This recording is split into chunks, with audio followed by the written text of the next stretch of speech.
Well, good Friday morning. Time once again for Bobcat Central, although this time it is Cat Griz edition, a special edition this week as we will have the broadcast. Cat Griz takes on a little different flavor for basketball than it does for football. You get a chance to play them twice, once on the road, once away, or once at home.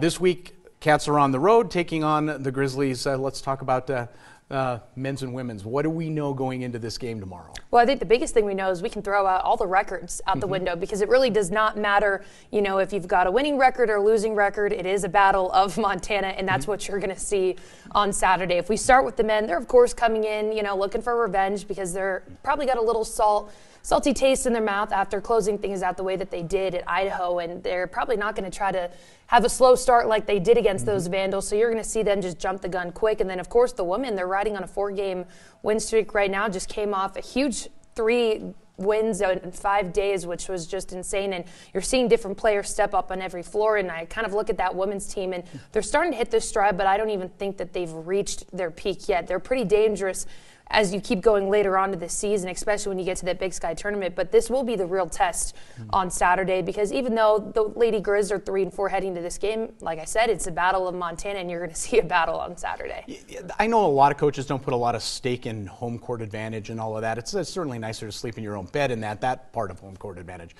This is different, though.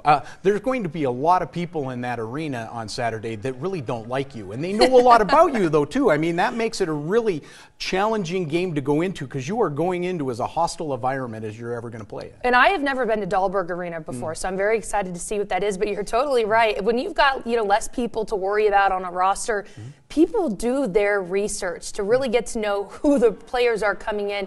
And, you know, football, they're a little bit off the field where you can't hear the fans, but if they're court side, I mean, it's going to be loud. And I was talking to Benford earlier this week about, you know, playing in Dahlberg and kind of how you prepare for it. And she was saying, you know, she blatantly remembers kind of on her first year or 2 years being here when she had this job, is going to Dahlberg Arena, and just how loud it gets. And it's really those last 3 minutes when things start to pick up, because most of the time it is one of those back and forth affairs all the way down to the wire. But that's when the home court advantage does come into play, because when it gets so loud where you can't hear what your coaches are saying, it can get a little intense. So she was telling me that they've been spending the week, you know, ramping up the music, or just having periods of practice where the coaches can't coach.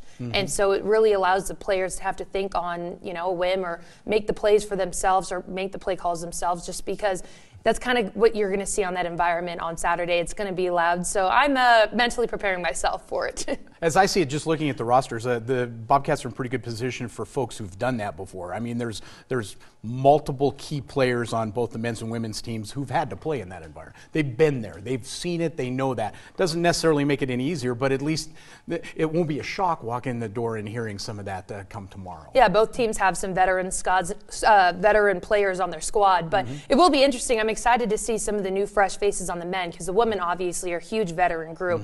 But on the men, you do have, you know, Darius Brown II. He's kind of their starting point guard that took over for Xavier Bishop. So it'll be interesting to see how he facilitates the floor, especially if he can't, you know, hear as well as maybe you would hear in a situation like that. But as you said, it's going to be packed, and it's not one of those where home and away where they're both playing separately. You have the women play first, and then you're going to have the men play first. So you're going to have just a huge fan base for the hour. And of course, you want bragging rights. So it's going to be insane. Yeah, you mentioned something there earlier, too, when you were talking to the coaches before we wrap this up. The fact that there is going to be periods of time where the coaches are just little bodies along the sideline. It's really it comes down to the players, doesn't it? In those last few minutes of the game, it really, your people you have on the floor, that's got to be kind of fun as a player, I would think, but kind of frustrating or terrifying as a coach. Well, and your coach, you just have to trust in your players that they're going to be able to get it done. And luckily, you know, on the women's side, you have somebody like Darian White. We were kind of talking about it prior,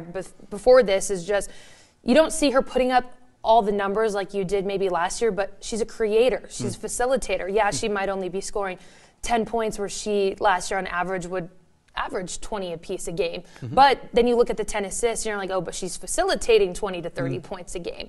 And so that's kind of a person that you want to have the ball in their hands when it really comes down to the wire, because you know she's going to create, you know she'll take the right shot. And then same with the men. Darius Brown, I mean, you're seeing him dive for loose balls, rebound the ball, facilitate, make the big shots himself. And so you've really got to have trust in your players once it gets down to those last couple minutes that they're going to be able to make the right call. And I can promise you that this last week has been those those situations of them ramping up the music in the gym, but then also giving them the space where they can feel like, okay, if it does come down to the wire and you can't hear me make that play call 94 feet down the court on the other side of the bench, they'll be able to get it done. That's fantastic. It all happens tomorrow from Missoula. We'll have the coverage right here. We'll be able to watch those games live. Women first, then the men. Yes, women first at 2 p.m., men following at 7 p.m. And it's just great to have some Bobcat basketball back on the Montana Television Network. And obviously they're going to be coming to Bozeman in a couple weeks, so we'll see if they can get it done first this Saturday. We'll definitely have more to talk about for that. And of course, you'll join me next week for a wrap-up of Cat Griz. Ashley, thank you very much. You're watching Montana This Morning. We're back with more right after this.